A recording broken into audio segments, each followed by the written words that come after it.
Hello everyone! I'm coming from a different location in my apartment today because I felt so bad after the last video had such terrible lighting. I didn't realize it was so bad until I edited the video, so we are on the opposite side of the apartment today. But I am bringing to you my January wrap-up. I was definitely successful in completing my goals for the month as far as reading. So as I have talked about before, my goal for 2018 is to read 48 of my smallest books. And I'm pretty much trying to read them in order from smallest to less small, I suppose. So on New Year's Eve, I stayed up until midnight and had a little bit of sparkling cider and then sat down to read my first book of 2018. And that book was SEO Trot by Roald Dahl. It is the thinnest book on my shelf, and I probably did read this when I was a kid, but it's been a long time, so I basically counted it as an unread book. So now I have officially read it for sure, and it only took me about half an hour, and I ended up rating it 3 stars. Reading this as an adult definitely brings out some things that you probably wouldn't notice as a kid, such as how inappropriate it is what the male character of this book does to win the attentions of his desired lady. There is a review of this book on Goodreads by Patrick Rothfuss that basically explains it all very well. But overall, I still enjoyed it, and I thought it was a really good mathematical themed book for young kids learning math. And then after that, I actually did laundry at my parents' house after sleeping for a while, and the first book that I read after waking up on New Year's Day was Stargazing Dog by Takashi Murakami. I don't have this one anymore because I actually sent it away through paperback swap, but this one is a book I found at the library in the discard pile, and it looked interesting as a dog person, and it ended up being a really heartbreaking story about an owner and his dog, and I rated it 3 stars. And the third and last book that I read on the first day of 2018 was Night by Elie Wiesel. And this was an absolutely beautiful book. Even though what it covers is a very difficult subject and you get to basically witness what a Holocaust survivor goes through, the writing is just so beautiful that it was easier to get through than you might think. In 2017, I had tried reading The Librarian of Auschwitz and couldn't get through it, and that was a much longer book that went through a few rounds of translation from different languages before it ended up in English. And this book was translated from the French to English by the author's wife, so I think it was a much more direct and maybe less dry translation, and I rated this one 5 stars. My next short book after that was another Roald Dahl book, and that is James and the Giant Peach, and I don't actually know if I read this one as a kid, but I definitely saw a movie a long time ago, and there was a lot that I didn't remember, so I don't think I did read it, but I really enjoyed it. I rated this one 4 stars, and maybe I will have to go watch the movie again. The next book that I finished was another short book, but technically a library book, and that is Lyras Oxford. I had put a hold on this one after finishing The Amber Spyglass, and it finally came in January, and really didn't take long at all to read, and I ended up rating it 5 stars.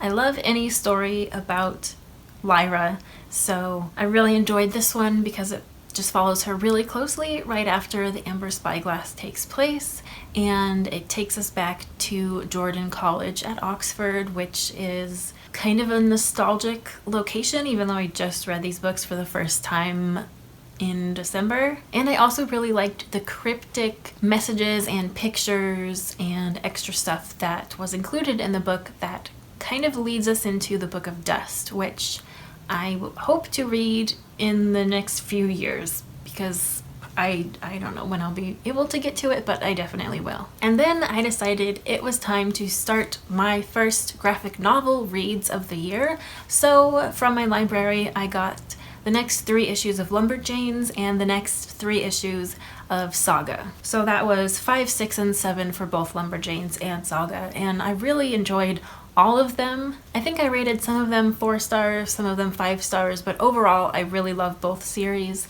and if you haven't read them and are into that kind of thing, I definitely recommend it. I am interested to see where Lumberjanes goes from here, since the original creator Noelle Stevenson left that project, but I'm sure I will continue to enjoy it. And then I finished another short book from my own shelves, and that was A Study in Scarlet, the very first book in the Sherlock Holmes series by Sir Arthur Conan Doyle. I haven't read these books before, but I've seen the American movie versions with Iron Man, what's-his-face, and I've seen the BBC version with Benedict Cumberbatch and enjoyed all of those. So I really enjoyed reading this one because you get to learn about the very beginning of the Sherlock and Watson partnership. But this one kind of threw me off because the second half just goes in a completely different direction and is a third-person narrative, and it takes you a while to figure out what the heck is going on. So I didn't really enjoy that part of it, but overall it was pretty good and I rated it 4 stars. The next book that I read was another library book, and that was George and Lizzie by Nancy Pearl. Nancy Pearl is a librarian who is very well known throughout the country, and she has worked with NPR, and she's had a TV show and published nonfiction books of book recommendations, and this is her first novel, and it follows Lizzie, who in high school sleeps with the entire football team, and then it takes place mostly after that, and it's about how she deals with that situation and what she did and how it affects her life and her relationships. And it also follows George and kind of his history, and some of the problems I had with this book were that it went into detail about like George's grandparents and Lizzie's grandparents and side characters that I just didn't really need to know that much information, and the narration jumps around between different time periods without very much warning. So I didn't really love this book, but I did rate it 3 stars. It was still an enjoyable read. I don't know that I would necessarily read another novel by Nancy Pearl. And the book I read after that was another library book, and that is Truly Devious by Maureen Johnson. This one I knew I had to read right away because I pretty much read everything that Maureen Johnson writes. There's a few of her older books I haven't gotten to yet, but definitely will. But Truly Devious, I think, is her best writing so far that I've encountered, and I really enjoyed this book a lot. I read a sneak peek a few months ago and have just been dying to read the whole thing ever since, and I really enjoyed it. I would love to go learn at Ellingham Academy, minus all the murders.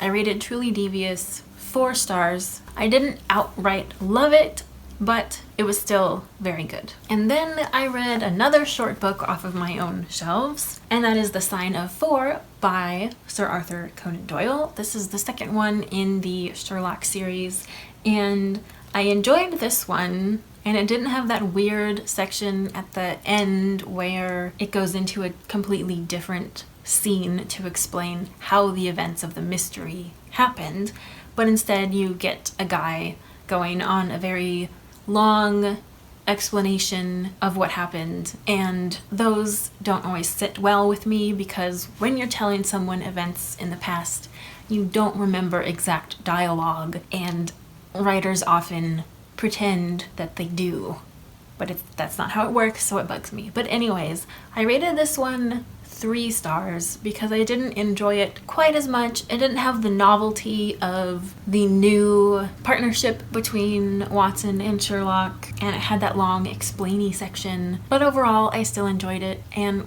definitely plan to continue on with more. I know I've got a couple more short Sherlock books coming up in the queue. And the last book that I read in January 2018 was yet another Roald Dahl book, and that was Charlie and the Chocolate Factory. I grew up watching the Gene Wilder version of this movie, and I don't remember if I read this as a kid. I might have, but again, there was a lot I didn't remember, so it's possible that I did not.